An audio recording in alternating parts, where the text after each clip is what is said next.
This video series covers the entire syllabus of Paper 3 Business Mathematics, Logical Reasoning and Statistics of CA Foundation exams. All the videos are absolutely free of cost. All you have to do is purchase Scanner published by Shuchita Prakashan Private Limited as it is being referred in these videos. The link for purchasing Scanner is given in the description below. Thank you for choosing Scanner classes. Happy learning.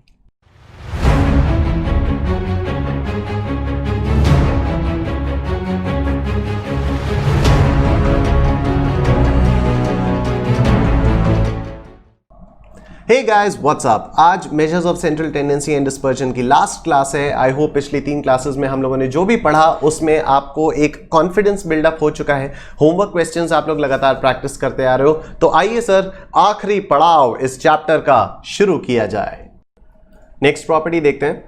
If all the observations assumed by a variable are constant, that is equal, then the standard deviation is 0. जाहिर सी बात है जब कोई deviation ही नहीं है, अगर सारे observations आपके एक ही हैं तो उनका mean वही आएगा. सपोज सारे observations आपके पास 5 हैं, 5 5 5 5 5 5, तो उनका mean क्या होगा? 5 आएगा. तो mean से deviations 0 होंगे तो standard deviation भी 0 होगा. This means that if all the values taken by a variable x is say k, then SD is equal to 0. This result applies to the range as well as mean deviation. ठीक है, range और mean deviation में भी ऐसा होता है कि अगर सारे ऑब्जर्वेशंस आपके कांस्टेंट हैं तो रेंज 0 है, मीन डिविएशन 0 है, स्टैंडर्ड डिविएशन 0 है. नेक्स्ट प्रॉपर्टी देखो. Standard deviation is not affected with the change in origin. इसको अभी हम लोग कुछ क्वेश्चंस करेंगे तब और कायदे से समझ में आएगा. आइए sir page 3.714 question number 25. Page 3.714 question number 25. Suppose a population A has 100 observations, 101, 102, 103 से लेकर 200 तक, and another population B has 100 observations, 151, 152, 153 से लेकर 250.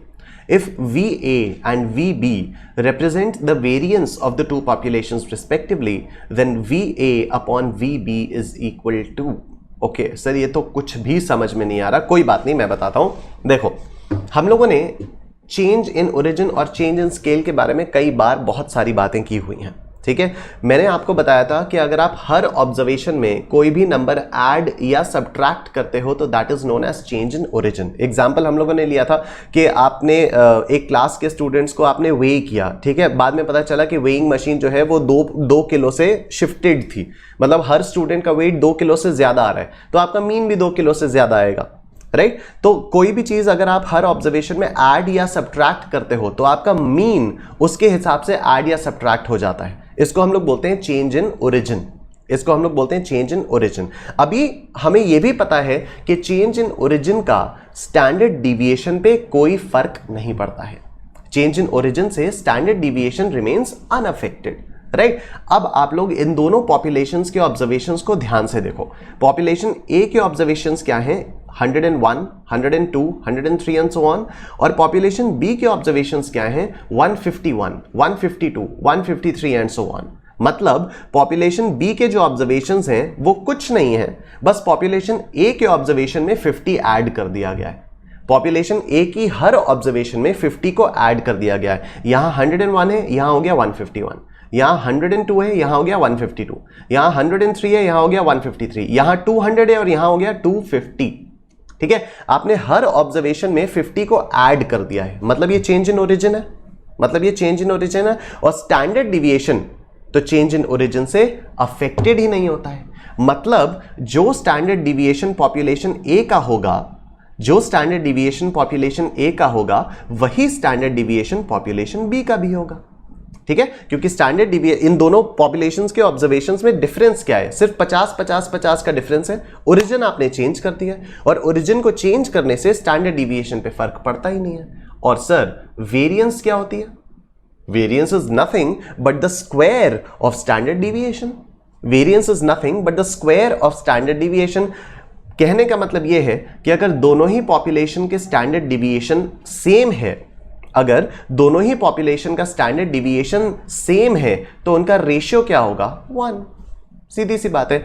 मतलब अगर सपोज पॉपुलेशन ए का स्टैंडर्ड डिविएशन आया सपोज 55, ठीक, पॉपुलेशन ए का स्टैंडर्ड डिविएशन आया suppose 55 and since standard deviation remains unaffected because of change in origin, population B का स्टैंडर्ड डिविएशन भी क्या आएगा 55, क्योंकि पॉपुलेशन बी के हर ऑब्जर्वेशन में बस आपने 50 ऐड किया हुआ है, मतलब ओरिजिन को चेंज किया हुआ है। तो पॉपुलेशन ए और पॉपुलेशन बी, इन दोनों ही पॉपुलेशंस का जो स्टैंडर्ड डिविएशन है वो आ गया सपोज 55, तो उनका रेशियो क्या आएगा 1।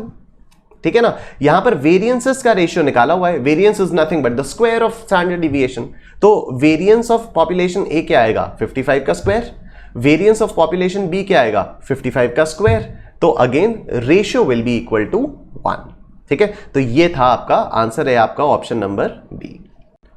आइए सर पेज 3.773 क्वेश्चन नंबर 151 पे, page 3.773 question 151। The sum of mean and SD of a series is A plus B, मतलब कोई एक सीरीज है, उसका मीन है A, उसका मीन है A और स्टैंडर्ड डिविएशन है B। ठीक है, तभी तो इन दोनों का सम टोटल जो है वो A plus B आया है। The sum of mean and SD of a series is A plus B if we add 2 to each observation of the series and the sum of mean and SD is okay। आपने इस series के हर observation में 2 add कर दिया है, मतलब change in origin हो गया। ठीक है, कुछ भी ऐड या सब्ट्रैक्ट करते हैं तो वो चेंज इन ओरिजिन होता है, कुछ भी मल्टीप्लाई करते हैं तो वो चेंज इन स्केल होता है, राइट। आपने सीरीज के हर ऑब्जर्वेशन में 2 ऐड कर दिया, क्या mean change in observation change in origin से अफेक्टेड होता है? यस, मीन जो है वो आपका चेंज इन ओरिजिन से भी अफेक्ट होता है और चेंज इन स्केल से भी अफेक्ट होता है, राइट। तो अगर ओरिजिनली आपका मीन ए था और आपने हर ऑब्जर्वेशन में 2 ऐड कर दिया है, तो अब आपका मीन कितना हो जाएगा a plus 2। ठीक है, आपने हर ऑब्जर्वेशन में 2 ऐड कर दिया, मतलब आपने चेंज इन ओरिजिन कर दिया, तो आपका मीन भी उतने से ही अफेक्टेड हो जाएगा, तो अब आपका मीन हो जाएगा a plus 2। क्या स्टैंडर्ड डिविएशन ओरिजिन से अफेक्ट होता है? नहीं, standard deviation remains unaffected bye the change in origin, तो आपका स्टैंडर्ड डिविएशन अभी भी रहेगा b। ठीक है, अब आपको इन दोनों का टोटल करना है, तो इन दोनों का टोटल क्या होगा a plus 2 plus b, या इसको हम लिख सकते हैं a plus b plus 2। आपका आंसर जो है वो हो जाएगा option number a plus b plus 2, simple. आइए सर पेज 3.719 क्वेश्चन नंबर 34 पे, page 3.719 question 34। If 5 is subtracted from each observation of some certain item, then its coefficient of variation is 10%. And if 5 is added to each item, then its coefficient of variation is 6%. Find the original coefficient of variation. Okay. हम लोगों को at least इतना समझ में आ रहा है कि if 5 is subtracted from each observation, इसका मतलब हुआ कि ओरिजिन को शिफ्ट किया जा रहा है। ठीक है, आपकी ओरिजिन चेंज की जा रही है, स्टैंडर्ड डिविएशन हमारा चेंज इन ओरिजिन से अनअफेक्टेड रहता है एनीवे। ठीक है, तो if 5 is subtracted from each observation, that means there is a change in the origin and mean is affected by the change in origin, but standard deviation remains unaffected because of change in origin, right. दूसरी चीज, 5 is added to each item, अगर 5 is added to each item, again mean आपका affected होगा लेकिन standard deviation आपका unaffected होगा। Coefficient of variation का ये फॉर्मूला होता है standard deviation upon arithmetic mean into 100। ठीक है, हम लोगों को निकालना क्या है, हमें निकालना है find the original coefficient of variation, हमें ओरिजिनल कोएफिशिएंट ऑफ वेरिएशन निकालना है। ठीक है, तो उसके लिए हमें ओरिजिनल स्टैंडर्ड डिविएशन और ओरिजिनल अरिथमेटिक मीन निकालना पड़ेगा। ठीक है, हमें ओरिजिनल स्टैंडर्ड डिविएशन और ओरिजिनल अरिथमेटिक मीन निकालना पड़ेगा। आओ पहले बात करते हैं अरिथमेटिक मीन निकालने की। ठीक है, तो हम कहते हैं कि let the original arithmetic mean be x bar, let the original arithmetic mean be x bar. अब देखो, अब अगर हर ऑब्जर्वेशन में से 5 को सब्ट्रैक्ट किया जाएगा, अब अगर हर ऑब्जर्वेशन में से 5 को सब्ट्रैक्ट किया जाएगा तो मीन कितना हो जाएगा x बार माइनस 5, यही हो जाएगा x बार माइनस 5, और इसके बेसिस पे हम लोगों को कोएफिशिएंट ऑफ वेरिएशन दिया हुआ है 10। ठीक है, इसके बेसिस पे हमें कोएफिशिएंट ऑफ वेरिएशन दिया हुआ है 10, तो हम इसको ऐसे लिख सकते हैं 10 is equal to standard deviation upon x bar minus 5 into 100, ऐसे लिख सकते हैं बिल्कुल। ठीक है, क्योंकि जब आपने हर ऑब्जर्वेशन में से 5 को माइनस कर दिया है तो आपका मीन हो गया है x bar minus 5, standard deviation आपका वही रहेगा 100, तो कांस्टेंट है, कोई चेंज नहीं होगा, और कोएफिशिएंट ऑफ वेरिएशन की वैल्यू इसने दी हुई है 10। ठीक, अब आ जाओ इसके टर्म्स को रीअरेंज करते हैं, ये हो जाएगा 10 into x bar minus 5 is equal to 100 SD। ठीक है, तो ये हो जाएगा आपका SD is equal to 10 into, या इसको खोल के लिख लेते हैं, तो ये हो जाएगा 10x bar minus 5 tense 50 upon 100। ये आपकी बन गई इक्वेशन 1, ये आपकी बन गई इक्वेशन 1। ठीक, अब नेक्स्ट देखो, if 5 is added to each item, अगर 5 आपने ऐड किया हर आइटम में तो आपका मीन क्या हो जाएगा, x बार प्लस 5। ठीक है, हर ऑब्जर्वेशन में 5 को ऐड किया तो मीन में भी 5 को ऐड करना होगा, तो आपका चेंज्ड मीन हो जाएगा x बार प्लस 5। और इसके बेसिस पे भी कोएफिशिएंट ऑफ वेरिएशन दिया हुआ है 6%, तो हम इसको लिख सकते हैं 6 is equal to standard deviation वही रहेगा, SD रहेगा, स्टैंडर्ड डिविएशन आपका वही रहेगा क्योंकि that is unaffected with the change, unaffected bye the change in origin. Mean आपका हो जाएगा x बार प्लस 5 इंटू 100, और इसके बेसिस पे हम लोग करेंगे 6 into x bar plus 5, x bar plus 5 is equal to 100 SD। ठीक है, और फिर ये आ जाएगा SD is equal to 6x bar plus 6 5 30 upon 100। ठीक है, तो हमारे पास दो इक्वेशंस आ गई। एक इक्वेशन ये आई SD is equal to 10x bar minus 50 upon 100, और एक इक्वेशन आ गई SD is equal to 6x bar plus 30 upon 100। ठीक है, इन दोनों को अगर हम लोग आपस में इक्वेट करेंगे तो x बार की वैल्यू आ जाएगी, राइट। तो इन दोनों को आपस में इक्वेट करेंगे तो ये आएगा, इधर लेफ्ट हैंड साइड पे आएगा 10x bar minus 50 upon 100 is equal to 6x bar plus 30 upon 100। ठीक है, तो ये हो जाएगा 10x bar minus 50 is equal to 6x bar plus 30। तो ये हो जाएगा 10x bar minus 6x bar is equal to 50 plus 30। ठीक है ना, तो 50 प्लस 30 इज व्हाट, 80। ठीक, 4x bar is equal to 80, मतलब x bar is equal to what, 80 by 4 is equal to 20। x bar की वैल्यू आ गई 20। ठीक है, 80 बाई 4 इज इक्वल टू 20, तो करेक्टेड x बार की वैल्यू आ गई आपकी 20। अब आपको मतलब ओरिजिनल मीन की वैल्यू आ गई आपकी 20। अब आपको ओरिजिनल स्टैंडर्ड डिविएशन की वैल्यू निकालनी है, तो आप कोई भी इक्वेशन में पुट कर दो। आप सपोज इस वाली इक्वेशन में स्टैंडर्ड डिविएशन को, इस वाली इक्वेशन में वैल्यूज को पुट करके स्टैंडर्ड डिविएशन निकाल लो। ठीक है, ये आपका हो जाएगा 6x बार जो है ये आपका हो जाएगा 6 इंटू 20 प्लस 30 अपॉन 100। इससे आपका स्टैंडर्ड डिविएशन आ जाएगा। तो देखो 6 इंटू 20 प्लस 30 अपॉन 100, 1.5 आपका स्टैंडर्ड डिविएशन आ गया।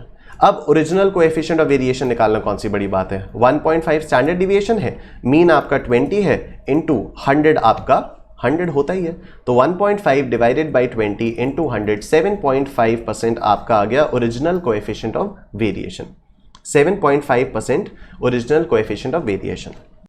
नेक्स्ट प्रॉपर्टी देखिए sir, when there is a change in the scale standard deviation is affected in the same ratio. ठीक है, अभी हम लोगों ने बात की थी चेंज इन ओरिजिन की, तो standard deviation remains unaffected with the change in origin, लेकिन स्केल से it gets affected in the same ratio. In other words, if a and b are two constants with the variables x and y as y is equal to a plus bx, the standard deviation of y is given by standard deviation of y is equal to modulus of b into standard deviation of x। यही property mean deviation के लिए भी थी, यही property range के लिए भी थी, तो इसमें कोई भी नई चीज नहीं है। आओ इसके कुछ क्वेश्चंस करते हैं।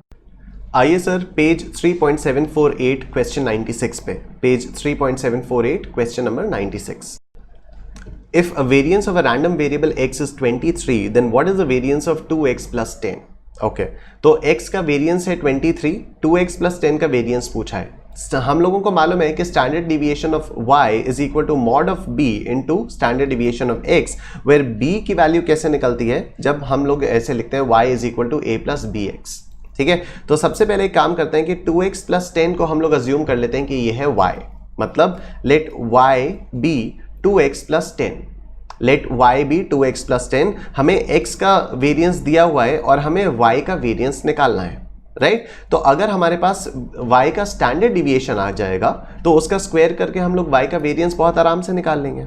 ठीक है, तो पहले इसको y is equal to 2x plus 10 को हम y is equal to a plus B x के फॉर्म में कन्वर्ट कर देते हैं, तो क्या हो जाएगा y is equal to 10 plus 2x, y is equal to 10 plus 2x। ठीक है ना, y is equal to a plus B x, y is equal to 10 plus 2x, right. तो b क्या होता है, b होता है x का कोएफिशिएंट, यहां पर x का कोएफिशिएंट 2 है, मतलब b की वैल्यू आ गई 2, राइट। तो अब स्टैंडर्ड डिविएशन ऑफ y कैसे आएगा, स्टैंडर्ड डिविएशन ऑफ y आएगा 2 multiplied by standard deviation of x, और स्टैंडर्ड डिविएशन ऑफ x तो हमें मालूम ही नहीं है, हमें तो वेरिएंस ऑफ x मालूम है, हमें तो x का वेरिएंस मालूम है। वेरिएंस क्या होता है? स्टैंडर्ड डिविएशन का स्क्वायर होता है, ठीक है। तो स्टैंडर्ड डिविएशन कैसे निकलेगा? अंडर रूट ऑफ 23, ठीक है। स्टैंडर्ड डिविएशन निकलेगा अंडर रूट ऑफ 23। हमें वेरिएंस निकालना है, हमें वेरिएंस ऑफ y निकालना है, हमें तो वेरिएंस ऑफ y निकालना है ना, तो हम क्या करेंगे? पूरे का स्क्वायर कर लेंगे, तो 2√23 का पूरे का स्क्वायर, राइट। तो आ जाओ कैलकुलेटर पे करते हैं। अंडर रूट ऑफ 23 इंटू 2, जो भी आया into is equal to answer is 92, answer is 92, ठीक है। तो standard deviation remains standard deviation gets affected with by the change in scale की ये एप्लीकेशन थी। ये वाला क्वेश्चन हम लोगों ने बहुत आराम से सॉल्व कर लिया। आइए sir page 3.734 question 64, page 3.734 question number 64। If standard deviation of x is sigma, then standard deviation of ax plus b whole divided by c, where a, b and c are arbitrary constants will be. Okay, हम लोगों को मालूम है standard deviation of y is equal to mod of b into standard deviation of x, और b क्या होता है आपका? जब हमारी equation y is equal to a plus B x के फॉर्म में होती है, तो जो x का कोएफिशिएंट होता है वो होता है b, राइट। अभी हम लोगों से ax प्लस बी बाई सी का स्टैंडर्ड डिविएशन पूछा है। आओ इसको हम लोग अज्यूम करते हैं कि ये है y, तो y is equal to ax plus B divided by C, यही है ax plus B divided by C. इसको y is equal to ax plus B divided by C को हम लोग टर्म्स को रीअरेंज करके इस वाले फॉर्मेट में लाते हैं, जिससे हमारे पास b की वैल्यू आ जाए, ठीक है। तो ये हो जाएगा आपका cy is equal to ax plus b, ठीक है। तो ये आपका हो जाएगा, एक्चुअली इसकी कोई ज़रूरत नहीं है, ये एकदम सही है आपका। ये हो जाएगा आपका a by C X plus b by C, ये हो जाएगा a by C X plus b by C. तो y is equal to b by C plus a by C X, ये हो गया आपका। y is equal to a plus B X, इस format में आ गया। a क्या है? b बाई सी, और b क्या है? a by c, right. तो यहां पर b की वैल्यू आ गई आपकी a बाई सी, राइट। अब स्टैंडर्ड डिविएशन ऑफ y निकालना है, स्टैंडर्ड डिविएशन ऑफ y निकालना है, तो b into standard deviation of x होता है, राइट। b की वैल्यू क्या है? ये रही a बाई सी, तो यहां पर हो जाएगा a बाई सी। और स्टैंडर्ड डिविएशन ऑफ x क्या है? स्टैंडर्ड डिविएशन ऑफ x है आपका सिग्मा, ठीक है। स्टैंडर्ड डिविएशन ऑफ x है आपका सिग्मा, राइट। तो और अच्छा एक second, standard deviation of y क्या होता है? मॉड्यूलस ऑफ b होता है ना। तो यहां पर ये जो a बाई सी आपका आया है, इसका मॉड्यूलस लेना होगा हम लोगों को, तो हम इसका मॉड्यूलस कर देंगे। तो standard deviation of y is equal to modulus of a by c into standard deviation of x which is sigma, ठीक है। तो आपका ऑप्शन डी आंसर हो जाएगा, modulus of a by c into sigma, right. b की value हमारी आई है a बाई सी, लेकिन स्टैंडर्ड डिविएशन ऑफ y का जो फॉर्मूला है उसमें तो मॉड्यूलस ऑफ b होता है ना। तो स्टैंडर्ड डिविएशन ऑफ y जब हम लोग निकालेंगे तो b आपका modulus of a by c होगा, राइट। आइए सर पेज 3.757 क्वेश्चन 115 पर, page 3.757 question 115। If arithmetic mean and coefficient of variation of x are 10 and 40, x एक आपका वेरिएबल है, उसका अरिथमेटिक मीन है 10 और इसका कोएफिशिएंट ऑफ वेरिएशन है 40, then the variance of -15 plus 3x by 2 will be. कोई दिक्कत वाली बात नहीं है सर। कोएफिशिएंट ऑफ वेरिएशन का क्या फॉर्मूला होता है? Standard deviation upon arithmetic mean into 100, यही होता है। हमारे पास कोएफिशिएंट ऑफ वेरिएशन दिया हुआ है 40, कोएफिशिएंट ऑफ वेरिएशन दिया हुआ है 40, स्टैंडर्ड डिविएशन हमें मालूम नहीं है, और अरिथमेटिक मीन हम लोगों को दिया हुआ है 10, ठीक। तो इसको यूज करके क्या मैं स्टैंडर्ड डिविएशन ऑफ x निकाल सकता हूं? ऑफ कोर्स निकाल सकता हूं। तो ये आ जाएगा 40 into 10 is equal to 100 into S D of x, ठीक है। तो 400 डिवाइडेड बाई 100, बेसिकली आपका एस डी एक्स क्या आ जाएगा? 400 डिवाइडेड बाई 100, तो आपका स्टैंडर्ड डिविएशन ऑफ x आ गया 4, ठीक है। आपका x का स्टैंडर्ड डिविएशन 4 आ गया। अब क्या कह रहा है कि इसकी वेरिएंस निकालनी है, तो आज इसको y मान लेते हैं। तो y is equal to -15 plus 3/2 x, ठीक है। y is equal to -15 plus 3/2 x। हम लोगों को मालूम है कि if we are given standard deviation of x और दो वेरिएबल्स x और y आपस में किसी भी तरह से रिलेटेड हैं, अगर आपस में y is equal to a plus B x के फॉर्म में रिलेटेड है, तो S D of y is given by modulus of b into S D of x। हम लोगों को ये मालूम है। तो ये वाली जो हमारी इक्वेशन है ये पहले से ही y is equal to a plus B x के फॉर्म में अरेंज्ड है। ठीक है, देखो a आपका हो जाएगा -15, b आपका हो जाएगा 3/2, राइट। तो अब आप स्टैंडर्ड डिविएशन ऑफ y बहुत आराम से निकाल सकते हो। आ जाओ इसको निकालते हैं। तो स्टैंडर्ड डिविएशन ऑफ y हो जाएगा आपका 3/2, पॉजिटिव है, b की वैल्यू पॉजिटिव है 3/2, तो इसमें हम लोगों को फिर से मॉड्यूलस लगाने की कोई जरूरत नहीं है। और स्टैंडर्ड डिविएशन ऑफ x क्या है? स्टैंडर्ड डिविएशन ऑफ x ये निकाला है हमने 4। ठीक है, तो 3/2 इंटू 4, 3/2 इंटू 4 आपका आंसर आया 6। स्टैंडर्ड डिविएशन ऑफ y आ गया 6। हमें निकालना क्या है? हमें शायद वेरिएंस निकालना है। हमें वेरिएंस निकालना है, तो वेरिएंस क्या होगा? वेरिएंस होगा 6 स्क्वायर मतलब 36। वेरिएंस हो जाएगा आपका 36, simple.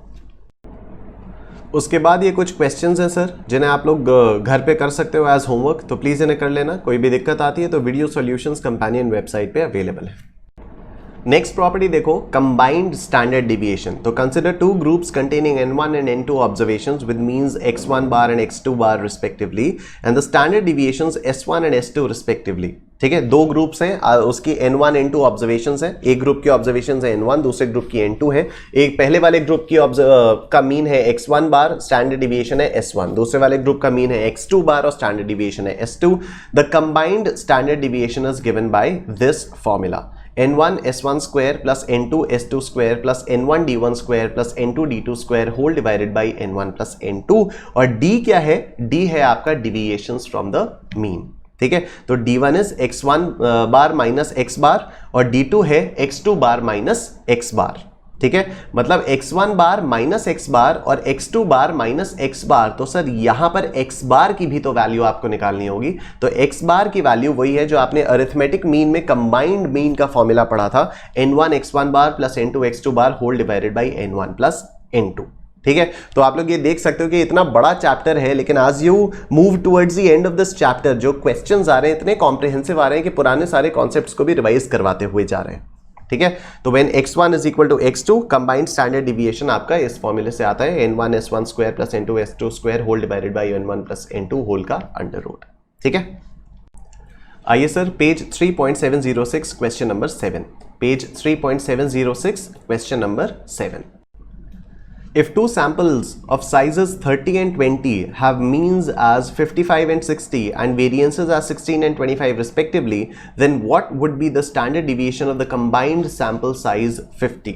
Okay, combined standard deviation का क्वेश्चन है। हमारे पास ये फॉर्मूले होते हैं, कंबाइंड स्टैंडर्ड डिविएशन का ये फॉर्मूला होता है, इसमें d1 का ये फॉर्मूला होता है, d2 का ये फॉर्मूला होता है और x बार का ये फॉर्मूला होता है। ठीक है, तो पहले तो हम लोगों को x बार निकालना पड़ेगा, पहले हम लोगों को कंबाइंड मीन निकालना पड़ेगा, उसी के बेसिस पे हम लोग d1 d2 निकाल पाएंगे और तब जाके हम लोग कंबाइंड स्टैंडर्ड डिविएशन निकाल पाएंगे, राइट। तो सबसे पहले हम लोग सॉल्व करते हैं कंबाइंड मीन को। कंबाइंड मीन कैसे निकलेगा आपका? n1 into x1 bar, what is the size of the first group is 30। ठीक है, तो n1 हो गया 30, x1 बार हो गया आपका 55 प्लस n2 हो गया आपका 20 और x2 बार हो गया आपका 60। ठीक, upon n2 plus n1 plus n2, ये तो आपका 50 है। तो आपका पहले कंबाइंड मीन निकलता है 30 इंटू 55, 30 इंटू 55 जो भी आया m प्लस 20 इंटू 60, 20 इंटू 60 जो भी आया m plus memory recall MRC divided by 50, answer आया 57। ठीक है, आपका x बार आ गया 57। अब आपको d1 बार निकालना है, अब आपको d1 बार निकालना है, सॉरी d1 निकालना है। तो d1 क्या होगा? x1 bar the mean of क्या है ये 55। ठीक है, 55 माइनस x बार इज 57, ये हम लोगों ने निकाला है। तो ये क्या आएगा? 55 माइनस 57 माइनस 2, ये आया। ठीक, d2 हम लोगों को निकालना है, d2 is x2 bar question में क्या दिया हुआ है? 60 दिया हुआ है। तो 60 माइनस x बार आपका 57 आया हुआ है, तो 60 माइनस 57, कैलकुलेटर 60 माइनस 57 इज 3। ठीक है, ये हो गया। हमारे पास S1 और S2 की भी वैल्यू नहीं है, हमारे पास S1 और S2 की भी वैल्यू नहीं है, क्योंकि यहां पर क्वेश्चन ने हम लोगों को वेरिएंसेस दिए हुए हैं। क्वेश्चन ने हम लोगों को वेरिएंसेस दिए हुए हैं, लेकिन सर हम लोगों को S1 और S2 की कुछ खास ज़रूरत भी नहीं है। क्यों? क्योंकि कंबाइंड स्टैंडर्ड डिविएशन के फॉर्मूले में देखो S1 का स्क्वायर किया हुआ है which is nothing but the variance, S2 का स्क्वायर किया हुआ है which is nothing but the variance. तो चुपचाप हम लोग इस वाले फॉर्मूले में जो वैल्यूज़ दी हुई हैं उनको पुट करेंगे, हमारा आंसर आ जाएगा। ठीक है, तो सबसे पहले n1 इंटू S1 स्क्वायर, सबसे पहले n1 इंटू S1 स्क्वायर, तो n1 की जगह क्या है लिखोगे आप 30 into S1 square is what, variance of this first group and variance is 16, तो ये आपने लिखा 16। ठीक है, उसके बाद n2 into S2 square, n2 into S2 square, n2 is 20 into S2 square is variance of this second group, तो which this is 25।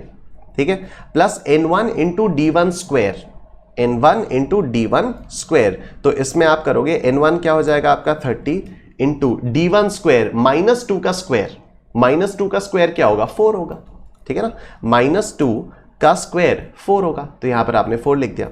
n2 D2 square, n2 D2 square, तो n2 is what, n2 is 20, n2 is 20 and D2 square मतलब 3 का square, 3 3 9, ये आ गया आपका यहाँ पर, और डिनोमिनेटर में आपका आ गया n1 plus n2 which is 50। अब इसे आप लोग कैलकुलेटर पे सॉल्व कर लो। तो न्यूमरेटर देखो, पहले तो मेमोरी क्लियर कर दो, MRC दबाओ 2-3 बार, कैलकुलेटर की मेमोरी क्लियर, फिर 30 into 16 m plus 20 into 25 m plus 30 into 4 m plus 20 into 9 m plus memory recall जो भी आया डिवाइडेड बाई 50, ये आया इसका स्क्वायर रूट, तो 5.06 आपका आंसर, 5.06 आपका आंसर। पेज 3.712 क्वेश्चन नंबर 19 पे आओ, page 3.712 question number 19। A sample of 35 observations has a mean 80 and a standard deviation as 4. A second sample of 65 observations from the same population has mean 70 and standard deviation 3. The standard deviation of the combined sample is, तो ठीक है, कोई दिक्कत वाली बात नहीं है, ये हमारे पास फॉर्मूला है। ठीक है, ये फॉर्मूला है, इसमें हम लोगों को वैल्यूज पुट करनी है तो हमारा आंसर आ जाएगा। ठीक है ना, तो हम करेंगे क्या, चलो n1 S1 स्क्वायर, ठीक है, n1 क्या है आपका 35 है, n1 आपका 35 है, सैंपल ऑफ 35 ऑब्जर्वेशंस, n1 आपका 35 है, SD आपका 4 है, तो S1 आपका 4 हो जाएगा। ठीक है, तो आज वैल्यूज पुट करते रहते हैं, n1 S1 स्क्वायर, ठीक है ना, तो n1 is 35 into standard deviation क्या है 4, तो 4 का स्क्वायर क्या होगा 4 4 16, राइट। अब n2 S2 square, n2 S2 square, second sample 65 observation, same population has mean 70 and SD 3, तो 65 आपका n2 हो गया, 65 आपका n2 हो गया एंड स्टैंडर्ड डिविएशन है आपका 3, तो S2 का स्क्वायर चाहिए हमें, तो 3 3 9। ठीक है, अब n1 D1 square, n1 D1 square, तो ठीक है, D निकालने के लिए हमें x1 बार माइनस x बार चाहिए और D2 निकालने के लिए x2 बार माइनस x बार चाहिए। हमारे पास x1 बार और x2 बार तो क्वेश्चन में दिया हुआ है, देखो x1 bar is 80 and x2 bar is 70, लेकिन x बार हमें नहीं दिया हुआ है, x बार हम लोगों को यहाँ से इस फॉर्मूले की मदद से निकालना पड़ेगा। तो आइए निकालते हैं, what is n1, n1 is 35 multiplied by what is x1 bar, mean है 80, ठीक है, n2 इज 65 और x2 बार है 70, राइट, और यहाँ पर नीचे आ जाएगा आपका 35 प्लस 65, 35 प्लस 65, x बार की वैल्यू कैलकुलेटर पे निकालते हैं, डिनोमिनेटर में 35 प्लस 65, 35 प्लस 65 100, ठीक है। चलो ऊपर देखते हैं, 35 इंटू 80 जो भी आया m प्लस, 65 इंटू 70 जो भी आया m plus, memory recall divided by 100, 73.5 आपका कंबाइंड मीन आया, मतलब x बार आ गया। ठीक है, अब हम लोग बहुत आराम से D1 निकाल सकते हैं, what is x1 bar, x1 bar is 80 minus x bar is 73.5, 73.5, तो 80 माइनस 73.5 इज 6.5 एंड D2 हम लोग निकाल सकते हैं, x2 बार क्या है, x2 बार इज 70, ठीक है ना, 70 माइनस 73.5, तो 70 माइनस 73.5 ये आ गया आपका माइनस 3.5, राइट। अब मेमोरी वगैरह सब क्लियर कर दो और वापस इस वाले फॉर्मूले पे आते हैं, n1 D1 square, n1 d1 square, तो n1 is 35 multiplied by d1 is 6.5, तो d1 का square 6.5 into equal two is 42.25। उसके बाद n2 d2 स्क्वायर आता है आपका, तो n2 इज 65 है ना, n2 इज 65, d2 इज -3.5, तो -3.5 इंटू इक्वल टू ये आता है 12.25, और यहां पर आपका n1 प्लस n2 में तो 100 आ जाएगा, n1 प्लस n2 में आपका 100 आ जाएगा। ठीक है, बस अब आपको इसको सॉल्व कर लेना है, कैलकुलेटर की मदद लेंगे हम। कैलकुलेटर पे make sure that memory is clear. अब देखो 35 into 16 m plus 65 into 9 m plus 35 into 42.25 m plus 65 into 12.25 m plus memory recall divided by 100, जो भी आया इसका स्क्वायर रूट 5.848 या 5.85 आपका आंसर, 5.85 आपका आंसर। आइए सर पेज 3.716 क्वेश्चन 28 पे, page 3.716 question number 28। The mean and standard deviation for a group of 100 observations are 65 and 7.03 respectively. If 60 of these observations have mean and SD as 70 and 3 respectively, what is the standard deviation for the group comprising 40 observations? Okay, है combined standard deviation का, लेकिन थोड़ी दूसरी तरीके से पूछा हुआ है। इसने हम लोगों को combined standard deviation की वैल्यू दे दी है और total number of observations हैं आपके 100। ठीक है, इसमें से 60 ऑब्जर्वेशंस का मीन और स्टैंडर्ड डिविएशन दिया हुआ है, तो n1 हो गया आपका 60 और बचे हुए 40 ऑब्जर्वेशंस का स्टैंडर्ड डिविएशन पूछा गया है। मतलब n2 आपको n2 आपका हो गया 40 और s2 आपको निकालना है। ठीक है, आपको कंबाइंड SD दिया हुआ है 7.03, आपको S1 दिया हुआ है 3, लेकिन आपको S2 निकालना है। तो ठीक है, कोई दिक्कत वाली बात नहीं है। आ जाओ इस फॉर्मूले में, ये जो कंबाइंड स्टैंडर्ड डिविएशन वाला फॉर्मूला है इसमें हम लोग वैल्यूज पुट करते हैं। तो what is the combined standard deviation? Combined standard deviation is 7.03, 7.03 यही है। ठीक है, अब n1 into S1 square, n1 into S1 square, what is n1? n1 is 60 into S1 square, 60 observations have mean and SD 70 and 3 respectively, तो S1 आपका 3 हो गया, 3 का स्क्वायर आपका आएगा 9।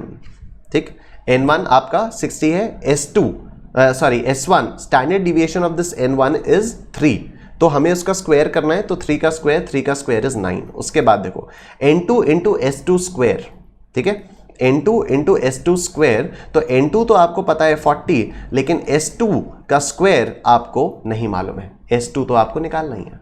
ठीक, n1 into D1 square, n1 into D1 square, क्या आपको अब D1 पता है? D1 आपको नहीं पता है। D1 का क्या फॉर्मूला होता है? x1 बार माइनस x बार। क्या x1 बार पता है? 60 ऑब्जर्वेशंस का मीन पता है? यस पता है, वो है 70, तो 60 ऑब्जर्वेशंस का मीन आ गया 70। x बार कंबाइंड मीन आपको पता है? यस पता है। कंबाइंड मीन मतलब टोटल नंबर ऑफ ऑब्जर्वेशंस 100 है, उनका मीन 65 है। पहली लाइन में लिखा है the mean and standard deviation for a group of 100 observations are 65 and 7.03 respectively. मतलब आपको कंबाइंड मीन भी पता है, वो है 65, तो अब आपका ये आ जाएगा 5। सिमिलरली आप D2 भी निकाल लो हाथ के हाथ। x2 आपको पता है? अच्छा, x2 बार आपको मालूम ही नहीं है, ठीक है, कोई बात नहीं, x2 बार आपको नहीं मालूम है तो आप कंबाइंड मीन वाले फॉर्मूले को यूज करके x2 बार निकाल सकते हो। आप कंबाइंड मीन वाले फॉर्मूले को यूज करके x2 बार निकाल सकते हो। तो आओ पहले यही कर लेते हैं। कंबाइंड मीन आपका कितना है? 65 है, ठीक है ना, कंबाइंड मीन है आपका 65। आपको अब ये वाले बस वैल्यूज पुट करनी है। What is n1? n1 is 60 into x1 bar. What is x1 bar? x1 bar is 70, ठीक है, plus n2 is 40 into x2 बार हम लोगों को मालूम नहीं है, x2 बार हम लोगों को निकालना है, और यहां पर आ जाएगा डिनोमिनेटर में आपका 60 प्लस 40 दैट इज 100। ठीक है, तो अब ये हो जाएगा आपका 6500 इज इक्वल टू 60 इंटू 70 कितना होता है? 4200 प्लस 40x2 बार, यही हो जाएगा। ठीक है, तो 40x2 क्या हो रहा है? ये 40x2 bar is equal to 6500 minus 4200, ये कितना आएगा? 6500 minus 4200, this is 2300 divided by 40 कर दूं मैं, 57.5, तो x2 बार आ गया आपका, x2 बार आपका आ गया 57.5, ठीक है ना। 40 x2 bar is equal to 2300, इसी में डिवाइड कर दो आप 40, क्योंकि x2 बार क्या आएगा, जो भी आया उसका डिवाइडेड बाई 40, 2300 डिवाइडेड बाई 40, तो ये आ गया आपका 57.5, ठीक है। अब d2 आप निकाल सकते हो आराम से, x2 bar is 57.5 minus x bar is 75 is equal to, ये कर लो आप, 57.5 माइनस 65, ये आया -7.5, ठीक है, ये आ गया -7.5। अब आ जाओ आप लोग वापस इसमें कंबाइंड स्टैंडर्ड डिविएशन वाले में, तो n1 d1 square, n1 d1 square, what is n1? n1 is 60, what is d1 square? d1 is 5, तो 5 का स्क्वायर विल बी 25, ठीक है। और यहां पर n2 d2 स्क्वायर, यहां पर आएगा आपका n2 d2 square, n2 is 40 and what is d2 square? d2 is -7.5, तो -7.5 का इंटू इज इक्वल टू किया 56.25 आ गया ये, ठीक। और आपके टोटल नंबर ऑफ ऑब्जर्वेशंस 100 तो हैं ही, right, total number of observations 100 है। अब आप एक काम करो, दोनों साइड्स को स्क्वायर कर दो, तो 7.03 इंटू इज इक्वल टू आया 49.4209, 49.4209 is equal to 4209 is equal to 60 into 9 कितना होगा?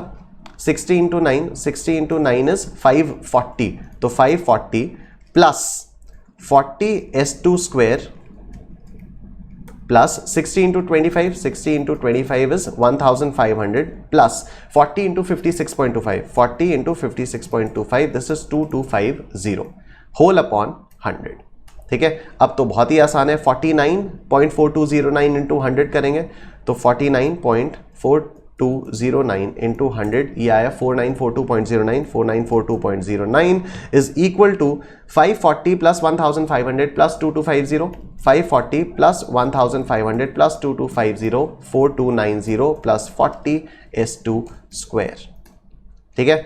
तो अब 40 s2 स्क्वायर आपका आएगा 4942.09 माइनस 4290, तो ये आपका आया 4942.09 माइनस 4290, 652.09, 652.09, ठीक है। तो S2 स्क्वायर आपका आएगा 652.09 डिवाइडेड बाई 40, इसको आप करो डिवाइडेड बाई 40, ठीक है, आया 16.30225, और क्योंकि ये S2 स्क्वायर है इसलिए आपको इसका स्क्वायर रूट लेना होगा, तो आप स्क्वायर रूट ले लो, आंसर आ जाएगा 4.03 या 4.04, 4.03 is your answer. Next property है स्टैंडर्ड डिविएशन की, कि standard deviation is equal to range by 2, standard deviation is half of range. आइए sir, page 3.738 question number 76, page 3.738 question number 76. Find the variance given that the arithmetic mean is 8 plus 4 by 2. Okay, arithmetic mean हम लोगों को दिया हुआ है 8 plus 4 by 2, ठीक है। इसका मतलब क्या हो गया कि सीरीज में 8 is the largest observation and 4 is the smallest observation. arithmetic mean इसी तरह से निकलता है, ठीक है, opening plus closing divided by 2 या largest plus smallest divided by 2, तभी तो आपका एवरेज निकल के आएगा। Arithmetic mean is what? Nothing but the average, ठीक है। तो 8 प्लस 4 डिवाइडेड बाई 2 अगर लिखा हुआ है, मतलब 8 is the largest number and 4 is the smallest number, right. तो हमारी रेंज आ जाती है 8 माइनस 4, 4, ठीक है। और स्टैंडर्ड डिविएशन क्या होता है? स्टैंडर्ड डिविएशन होता है रेंज बाई 2, मतलब स्टैंडर्ड डिविएशन आ जाएगा 4/2, मतलब स्टैंडर्ड डिविएशन आ गया 2। पूछा गया है वेरिएंस, पूछा है वेरिएंस क्या होता है? स्टैंडर्ड डिविएशन का स्क्वायर होता है, तो 2 का स्क्वायर हो जाएगा 4, आंसर आ गया 4, option number D is 4। Last measure of dispersion आता है हमारे पास सर, क्वार्टाइल डिविएशन। तो quartile deviation is also known as semi inter quartile range and it is given by Q3 minus Q1 whole divided by 2, Q3 minus Q1 whole divided by 2। आइए sir, page 3.769 question number 144 पे, page 3.769 question 144। The quartile deviation of 6 numbers 15, 8, 36, 40, 38, 41 is equal to, okay, quartile deviation का ये formula होता है Q3 minus Q1 divided by 2। हमारे पास क्या Q3 और Q1 की वैल्यूज दी हुई हैं? नहीं, तो पहले हम लोगों को Q3 और Q1 निकालना होगा। उसके लिए हमें इस गिवन सीरीज को असेंडिंग ऑर्डर में अरेंज करना होगा। तो सबसे पहले है 8, उसके बाद है 8 के बाद 15, 8 के बाद 15, फिर 8, 15, 36, 38, 40, 41, 36, 38, 40, 41, यही हो गया। 8, 15, 36, 38, 40, 41, असेंडिंग ऑर्डर में सीरीज को अरेंज कर दिया, राइट। अब देखो, अब रैंक ऑफ Q3 कैसे निकलती है आपकी? 3 into n+1 divided by 4, 3 into n+1 divided by 4। तो ये क्या होगा, कितने ऑब्जर्वेशन है? 1 2 3 4 5 6 ऑब्जर्वेशन है, मतलब 6 + 1 डिवाइडेड बाई 4, ये हो गया। तो 3 7 से 21, 21 डिवाइडेड बाई 4, 21 डिवाइडेड बाई 4, अरे 21 डिवाइडेड बाई 4, ये आया 5.25।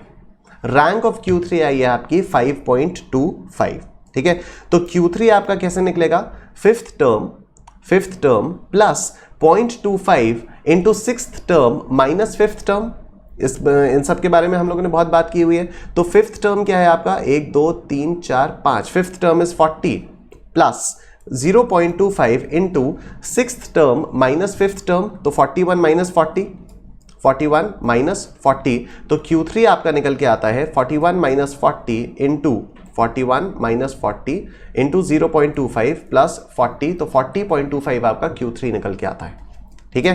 रैंक ऑफ Q1 कैसे आएगी? n+1 डिवाइडेड बाई 4, तो n कितने ऑब्जर्वेशन है? 1 2 3 4 5 6, तो 6 + 1 divided by 4, this is 7 divided by 4, 7 divided by 4, तो ये क्या होता है? 7/4 इज 1.75, ठीक है।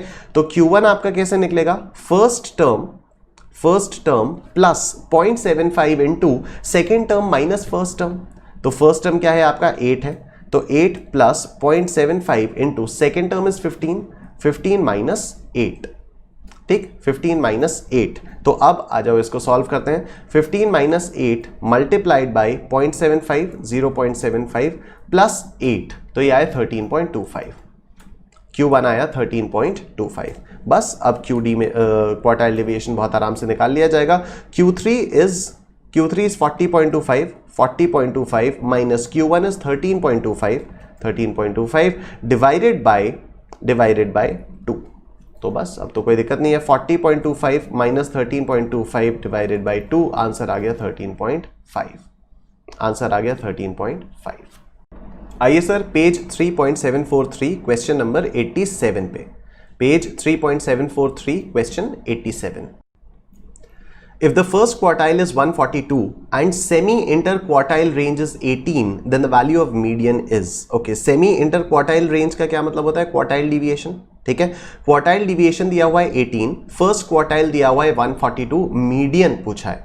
आप लोगों को मालूम है कि जो सेकेंड क्वार्टाइल होता है वही आपका मीडियन होता है, ठीक है। सेकेंड क्वार्टाइल आपका मीडियन होता है, और सेकेंड क्वार्टाइल कैसे निकाल लिया जाता है? Q1 plus Q3 divided by 2, मतलब Q1 और Q3 का एवरेज अगर आप निकालोगे तो आपके पास सेकेंड क्वार्टाइल आ जाएगा, and second quartile is nothing but the median of the series, right. तो हमारे लिए बहुत आसान क्वेश्चन है ये। Quartile deviation semi inter quartile range दिया हुआ है 18 इज इक्वल टू Q3 दिया हुआ है, नहीं Q3 नहीं दिया है, तो Q3 इससे निकालेंगे, माइनस Q1 दिया हुआ है 142, Q1 दिया हुआ है अपॉन 2, तो इसको हम लोग यूज करेंगे 18 into 2 36 plus 142 is equal to Q3 आ गया, ठीक है। 18 इंटू 2 36 हुआ, ये माइनस 142 लेफ्ट हैंड साइड में लिया, तो 36 plus 142 is equal to Q3 is equal to 36 plus 142 is 178, Q3 आ गया 178। तो Q2 या मीडियन आपका आ जाएगा Q1 plus Q3 divided by 2, तो Q1 is what? Q1 is 142 plus Q3 is 178 divided by 2, ठीक है। तो 142 प्लस 178 डिवाइडेड बाई 2, 160 आपका मीडियन, 160 आपका median. Option B is your answer. आइए sir page 3.717 question 29, page 3.717 question 29। The quartile deviation for the data is, हमारे पास discrete series दी हुई है, तो डिस्क्रीट सीरीज के लिए तो हम लोगों को पहले क्यूमुलेटिव फ्रीक्वेंसी वगैरह निकालना होता है, तो ठीक है आओ इसको अरेंज करते हैं। पहले तो वेरिएबल्स क्या हैं? 2 3 4 5 6, 2 3 4 2 3 4 5 6, ठीक है। फ्रीक्वेंसीज क्या क्या है, 34841, तो 34841 आपकी फ्रीक्वेंसीज आ गई। क्यूमुलेटिव फ्रीक्वेंसी हो जाएगी आपकी इधर की 3, इसमें आपको 4 ऐड करना है, तो 3 + 4 ये हो गया 7, इसमें आप ऐड करो 8 तो ये हो गया 15, इसमें आप ऐड करो 4 तो ये हो गया 19, और इसमें आप ऐड करोगे ये वाला 1 तो ये हो जाएगा 20। ठीक है, क्यूमुलेटिव फ्रीक्वेंसीज आप लोगों ने निकालनी है। अब क्वार्टाइल निकालने के लिए पहले आपको रैंक निकालनी होगी, तो Q1 की रैंक कैसे आएगी, कैपिटल N, अरे नो भैया, हाँ, कैपिटल N + 1 डिवाइडेड बाई 4 करके आपकी Q1 की रैंक आएगी। ठीक है, what is capital N, total of frequencies is 20, तो 20 + 1 डिवाइडेड बाई 4 करके आपकी रैंक आती है, 21/4 आपकी रैंक आई है, तो 21/4 इज 5.25। अब आप देखोगे कि ये 5.25 ये तो आपकी रैंक आई ना, रैंक, ठीक है। 5.25 कौन सी क्यूमुलेटिव फ्रीक्वेंसी के अंदर जा रहा है, 7 के अंदर जा रहा है, तो आपका Q1 हो जाएगा 3, Q1 हो जाएगा 3, तो Q1 की वैल्यू आ गई आपकी 3। अब rank of Q3 sorry, rank of Q3 आपको कैसे निकालेगी, कैसे मिलेगी, 3 × n + 1 डिवाइडेड बाई 4, राइट। तो ये हो जाएगा 3 × what is n is 20 + 1 divided by 4, तो इसको कैलकुलेटर पे कर लेते हैं, 20 + 1 × 3 डिवाइडेड बाई 4, ये आया 15.75। ठीक है, 15.75 कौन सी क्यूमुलेटिव फ्रीक्वेंसी में आ रहा है, 19 में आ रहा है, राइट। तो इसके कॉरस्पॉन्डिंग वेरिएबल 5, ये आपका Q3 हो जाएगा, ये आपका Q3 हो जाएगा, क्या है 5। ठीक है, तो Q1 आ गया 3, Q3 आ गया 5। क्वेश्चन क्या था, क्वार्टाइल डिविएशन निकालना है, तो ठीक है, QD आपका कैसे आता है, Q3 - Q1 डिवाइडेड बाई 2, तो Q3 is 5 - 3 divided by 2, answer 2/2, answer is 1, answer is option number C 1। फिर आता है सर अपने पास कोएफिशिएंट ऑफ क्वार्टाइल डिविएशन, उसका फॉर्मूला होता है Q3 - Q1 upon Q3 + Q1 × 100। आइए सर पेज 3.740 क्वेश्चन 80 पे, page 3.740 question number 80। If mean is equal to 5, standard deviation is equal to 2.6, median is equal to 5 and quartile deviation is 1.5, then the coefficient of quartile deviation equals. Okay, coefficient of quartile deviation का ये formula होता है Q3 Q1 हमारे पास कुछ भी नहीं है, लेकिन हमारे पास क्वार्टाइल डिविएशन दिया हुआ है 1.5 और हमें मीडियन दिया हुआ है 5। ठीक है, तो इसको यूज करके हम लोग Q3 - Q1 और Q3 + 1 की वैल्यू कैसे निकालते हैं, आइए देखिए। क्वार्टाइल डिविएशन क्या होता है, क्वार्टाइल डिविएशन होता है Q3 - Q1 डिवाइडेड बाई 2। ठीक है, क्वार्टाइल डिविएशन हम लोगों को क्वेश्चन में दिया हुआ है 1.5, क्वार्टाइल डिविएशन क्वेश्चन में दिया है 1.5 × 2, 1.5 × 2 is equal to Q3 - Q1। ठीक है ना, 2 × quartile deviation is equal to Q3 - Q1, तो 2 × 1.5 is equal to Q3 - Q1, तो Q3 - Q1 आ गया आपका 3। ठीक है, न्यूमरेटर आ गया, Q3 - Q1 आपका 3 आ गया। अब मीडियन देखो, मीडियन क्या होता है, मीडियन क्या होता है, Q1 + Q3 डिवाइडेड बाई 2। ठीक है, median is nothing but the second quartile and second quartile is given by the average of the first and the third quartiles. ठीक है, तो अब ये क्या होगा, Q1 + Q3 is equal to 2 × median, ये होगा, मतलब 2 × मीडियन दिया हुआ है क्वेश्चन में, मीडियन दिया है क्वेश्चन में 5, तो 2 × 5 मतलब ये हो जाएगा 10। तो Q3 + Q1 या Q1 + Q3, डिनोमिनेटर आ गया आपके पास 10, न्यूमरेटर आ गया आपके पास 3 और 100 से आपको मल्टीप्लाई कर देना है। तो Q3 - Q1 इज 3, तो आप कैलकुलेटर पे करोगे 3/10 × 100, 30 आपका कोएफिशिएंट ऑफ क्वार्टाइल डिविएशन आ गया है, 30 आपका कोएफिशिएंट ऑफ क्वार्टाइल डिविएशन आ गया। ठीक है ना, I hope you are understanding. Q3 - Q1 की वैल्यू ये है 3 और Q3 + Q1 की वैल्यू ये है 10, तो 3/10 × 100 करके आपका आंसर आ गया 30। आइए सर पेज 3.772 क्वेश्चन 150, पेज 3.772 question number 150। Coefficient of quartile deviation is 1/4, then Q3/Q1 is, अच्छा कोएफिशिएंट ऑफ क्वार्टाइल डिविएशन आपका 1/4 है। 1/4 कितना होता है, 0.25 होता है, लेकिन हम लोगों ने जितने भी कोएफिशिएंट्स देखे वो तो सारे के सारे परसेंटेज में होते हैं ना। कोएफिशिएंट ऑफ वेरिएशन भी हम लोगों ने देखा, तो उसको भी मल्टीप्लाई 100 से करने के बाद वो परसेंटेज में आता है। यहाँ पर परसेंटेज में तो दिया नहीं है, मतलब इस वाले क्वेश्चन में ये जो 0.25 है इसको 100 से मल्टीप्लाई नहीं किया गया है। इसको 100 से मल्टीप्लाई अगर किया होता तो ये 25% आता, राइट? तो हम इसको 100 से मल्टीप्लाई कर देते हैं। अब ये हमारे टर्म्स में हमारे हिसाब से आ गया है, ठीक है? अब ये कोएफिशिएंट ऑफ क्वार्टाइल डिवीएशन हमारे हिसाब से आ गया है, विच इज 25, राइट? अब इस वाले फॉर्मूले में ये वैल्यूज पुट कर देंगे तो Q3/Q1 बहुत आराम से आ जाएगा।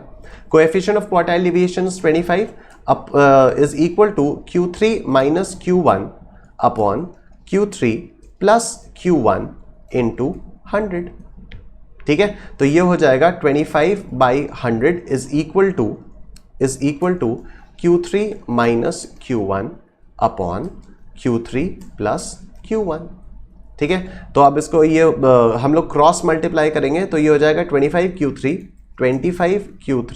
Plus 25Q1 is equal to 100Q3 minus 100Q1, ठीक है? क्रॉस मल्टीप्लाई किया, 25 को इससे मल्टीप्लाई किया, 100 को इससे मल्टीप्लाई किया, ब्रैकेट खोल दिया, ठीक? अब ये हो जाएगा 25Q3 minus 100Q3 is equal to minus 100Q1 minus 100Q1 minus 25Q1, यही हो जाएगा। तो 25 minus 100 this is minus 75Q3 is equal to minus 125Q1, ठीक है? तो Q3 बाई Q1 क्या आ जाएगा आपका? Q3/Q1 आएगा आपका माइनस 125 डिवाइडेड बाई माइनस 75, यही होगा। Minus 125 divided by minus 75, minus 125 divided by 75 ये आया आपका 1.66666, ठीक है? 1.67 ये आपका आंसर आया। ऑप्शंस में देखो, फ्रैक्शंस में दिया है, चलो कोई बात नहीं, ट्राई करते हैं। A 5/3, ऑप्शन A 5/3, 1.66667 आ गया। आपका आंसर है ऑप्शन नंबर A, ठीक है? आपका आंसर है option number A। Video pause करके आप लोग चाहो तो इसका सॉल्यूशन को कॉपी कर लो। इसके बाद सर क्वार्टाइल डिवीएशन की एक वही प्रॉपर्टी है जो हम लोगों ने रेंज, मीन डिवीएशन और स्टैंडर्ड डिवीएशन में देखी कि quartile deviation is not affected with the change in origin, however when there is a change in scale it is affected in the same ratio. In other words, if a and b are two constants related with the variables x and y as y is equal to a plus bx, then quartile deviation of y is given by modulus of b into quartile deviation of x। आइए sir page 3.712 question number 20, page 3.712 question number 20. If x and y are related as 3x minus 4y is equal to 20 and the quartile deviation of x is 12, then the quartile deviation of y is, okay, quartile deviation of y हमारे पास आता है modulus of b into quartile deviation of x से, ठीक है? और b कहाँ से आता है? If there are two variables related as y is equal to a plus B x, तो x का जो कोएफिशिएंट होता है वो हमारे पास b होता है, राइट? हमारे पास जो इक्वेशन है वो है 3x minus 4y is equal to 20, तो 3x minus 4y is equal to 20। इसके टर्म्स को रीअरेंज करेंगे, हम इस फॉर्मेट में लाएंगे जिससे हमारे पास b की वैल्यू आ जाए, ठीक है? तो ये हो जाएगा 4y is equal to minus 20 plus 3x, y is equal to minus 20/4 plus 3/4x, ठीक है? तो इस इक्वेशन को हम लोगों ने इस फॉर्मेट में अरेंज कर दिया है, y is equal to a plus bx के फॉर्म में। b की वैल्यू आ गई है आपकी सर 3/4, ठीक है? b की वैल्यू आ गई है आपकी 3/4। तो अब क्वार्टाइल डिवीएशन ऑफ y क्या आएगा? 3/4 अपने आप में ही पॉजिटिव है, into x, quartile deviation of x is 12, ठीक है? तो 3/4 into 12, 3/4 into 12, answer is 9. Answer is option number D, 9.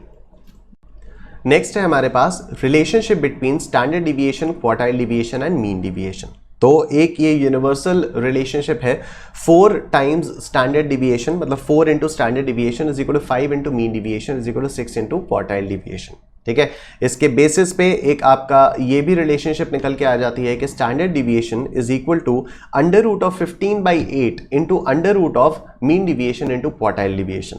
इसका स्कैनर में एक क्वेश्चन भी दिया हुआ है, क्वेश्चन नंबर 143, उसको आप लोग देख लेना। यही है कि how is standard deviation related to under root of M D into Q D, तो उसका आंसर है अंडर रूट ऑफ 15/8। बड़ा सा सॉल्यूशन दिया हुआ है, आप लोग याद कर लोगे तो आपके लिए बेहतर होगा, बेकार में ये सब इतना ऊट पटांग आपको सॉल्व नहीं करना पड़ेगा। ठीक है, अगली बार ये क्वेश्चन रिपीट होगा, आप सीधा कर दोगे अंडर रूट ऑफ 15/8, राइट। और तीसरी चीज है ratio between standard deviation, mean deviation and quartile deviation is 15:12:10। इस पे भी कई बार डायरेक्ट क्वेश्चंस आ जाते हैं, अगर आपको ये रेशियो याद रहेगा तो आपका काम बहुत आसान हो जाएगा। 15:12:10। अदरवाइज ये वाला जो रेशियो है ये भी आप इसको यूज करके डिराइव कर सकते हो, बट अगेन याद करने में बेहतर रहेगा। आइए सर पेज 3.741 क्वेश्चन नंबर 81 पे, page 3.741 question 81। What will be the probable value of mean deviation when Q3 is equal to 40 and Q1 is equal to 15? Okay, हमारे पास Q1 और Q3 की वैल्यू दी है। What we can do is हम लोग quartile deviation निकाल सकते हैं, and using this relationship between mean deviation and quartile deviation हम लोग मीन डिविएशन निकाल सकते हैं। ठीक है, इनफैक्ट अभी एक बना लेता हूँ 6/5 into Q D, mean deviation is equal to 6/5 into Q D. तो क्यू डी क्या होगा आपका, क्यू डी होगा Q3 माइनस Q1/2। ठीक है, Q3 इज 40, Q1 इज 15, तो Q3 माइनस Q1/2, तो ये आया आपका 40 माइनस 15 डिवाइडेड बाई 2, 12.5। तो 12.5 यहाँ पर आ जाएगा। ठीक है, 12.5 आपका यहाँ आ जाएगा, आपको मल्टीप्लाई करना है 6/5 से, तो इसी में करो इंटू 6 डिवाइडेड बाई 5, आंसर आ गया आपका 15। मीन डिविएशन है आपका 15। Option number C is your answer.